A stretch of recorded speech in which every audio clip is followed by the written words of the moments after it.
В модной индустрии бывают редкие моменты, не требующие слов, сцены, музыки. Всего один шаг, одно присутствие, и весь мир замирает. Сегодня этот момент пришел из Лос-Анджелеса. И его источником стал Ким Тэ-хён. Когда вышел тизер, мне не потребовалось смотреть больше нескольких секунд, чтобы понять, что происходит. На 3 часа 42 минуты Тэ-хён выходит из черной машины в легком пальто и с зонтиком в руке. Так, как может делать только тот, кто по-настоящему понимает искусство тонкости. Освещение идеальное, его шаги плавные, а его уверенность почти неприкосновенна. Это форма элегантности, которой невозможно научиться, она врожденная. И я сразу понял, почему 44-секундный трейлер разлетелся со скоростью лесного пожара. Не из-за драматизма, а из-за аутентичности. Наблюдая, как Тэ-хён прибывает на презентации магазина Терт в Лос-Анджелесе, я почувствовал нечто редкое – слияние моды, кино и ауры настоящей звезды. Красные занавески, резкий, но мягкий свет и светящийся логотип Терт были не просто фоном. Они были сценой, ожидающей того, кто сможет все это объединить. И Тэ-хён сделал это так, как никто другой. Я видел, как многие знаменитости входят в комнату. Многие пытаются пленить камеру. Многие пытаются создать момент. Тэ-хёну не нужно было стараться. Он был моментом. Когда он ступил на красную дорожку, все пространство преобразилось. Фотографы замерли не из чувства долга, а из-за рефлекторного восхищения. Свет отражался от его бежевого костюма с поразительной точностью. Не постановочно, не наигранно, в самый раз. И затем открылся интерьер временной инсталляции. Темно-красная комната, плюшевый бархат, мягкое освещение – все это было составлено с таким уровнем кураторства, который я редко вижу даже в самых больших модных инсталляциях. То, что делало ее идеальной, было то, как Тэ-хён двигался в ней. Он не доминировал в пространстве, оно вращалось вокруг него. Когда я увидел 4-секундный ролик, где он откинулся на красном диване, спокойный, искренний, поправляющий руки, не думая о камере, я улыбнулся. Это качество я всегда ценил в иконах стиля, умение излучать обаяние, даже не прикладывая усилий. Его интервью для Сирирс TikTok Radio было таким же. Спокойствие, задумчивость, зрелость. Тэ-хён был не просто лицом бренда, он понимал историю, которую тот пытался рассказать. Немногие знаменитости могут привнести художественную глубину в комнату, просто сидя и разговаривая. Терт четко осознают свою силу.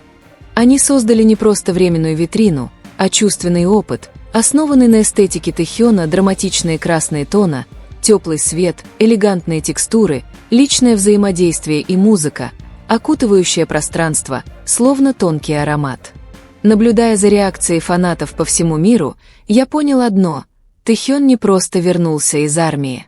Он вернулся с более сильным, более зрелым и глобальным присутствием.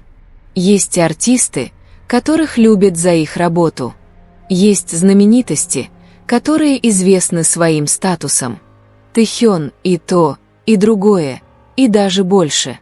Публикация Billboard, назвавшая его первым всемирным амбассадором Терт, была не просто объявлением.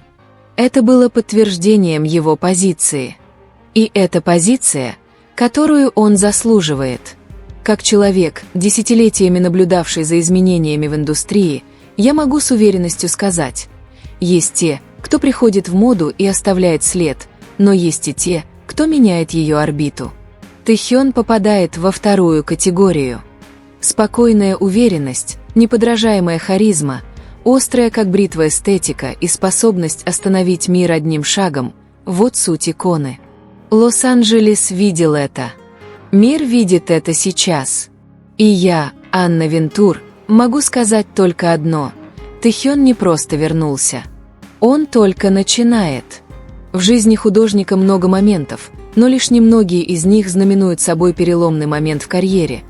Моменты настолько сильные, настолько точные, что мир моды замечает их без лишних вопросов. И в тот вечер на фестивале Тиртер имя Ким Тэхёна эхом разносилось среди приглашенных гостей, редакторов и представителей индустрии.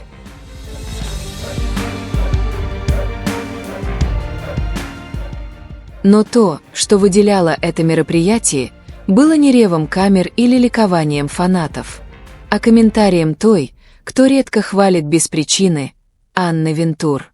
Я до сих пор чувствую вибрацию зала, когда Анна вошла, ее аналитический взгляд, постоянно выискивающий детали. Она не из тех, кто легко делает комплименты. Она не из тех, кто производит впечатление только славой. Ее зоркий глаз десятилетиями определял направление развития модной индустрии. И в тот вечер ее взгляд упал на человека, который, как никто другой, создавал ауру зала. Тэхён стоял сбоку от инсталляции Тиртер в подходящем костюме, идеально сидевшем на его плечах. Его кожа отражала мягкий свет, не ослепляя, а лишь подчеркивая его присутствие. Он был в центре толпы, но при этом казался центром всего зала. Анна смотрела на него так, как редактор смотрит на долгожданное произведение искусства. Неторопливо, не реагируя. Просто взгляд, который увидел явление. Он понимает пространство. Это редкость.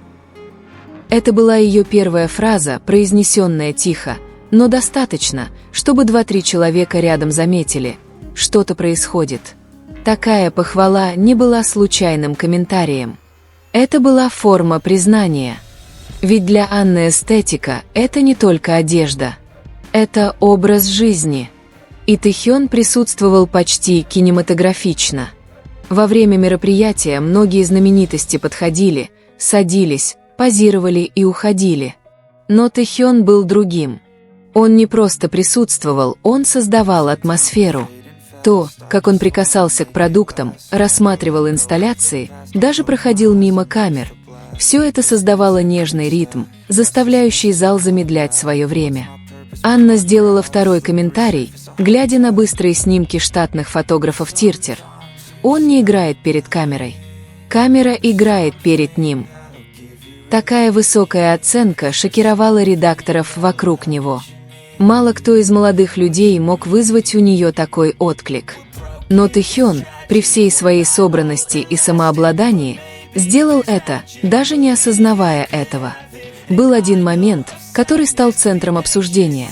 Когда Тэхён стоял возле красного атласного фона, слегка склонив голову, разглядывая продукцию Тиртер в руках. Это длилось всего несколько секунд. Никакого драматического стиля. Никаких экстремальных поз. Но композиция, как выразилась Анна, выглядела редакционной без малейших усилий. Это была не просто похвала айдолу. Это был комплимент, который обычно приберегают для моделей мирового класса или лиц, ставших настоящими иконами моды. Тэхён не пытался быть таковым. Он уже был там. Когда мероприятие подходило к концу, один из сотрудников спросил Анну, что она думает о сотрудничестве Тэхёна и Тиртер. Анна, которая обычно отвечала короткими предложениями, дала гораздо более длинный ответ, который слушал весь зал. Он возвышает бренд. Без усилий. Это признак настоящей мировой личности. Это не просто партнерство. Это момент. А такие моменты случаются нечасто. После этой фразы повисла тишина. Тишина, которая означала официальное признание. А признание от такой личности, как Анна Вентур, было не просто похвалой. Это было высочайшее признание, которое могла получить публичная фигура в мире моды.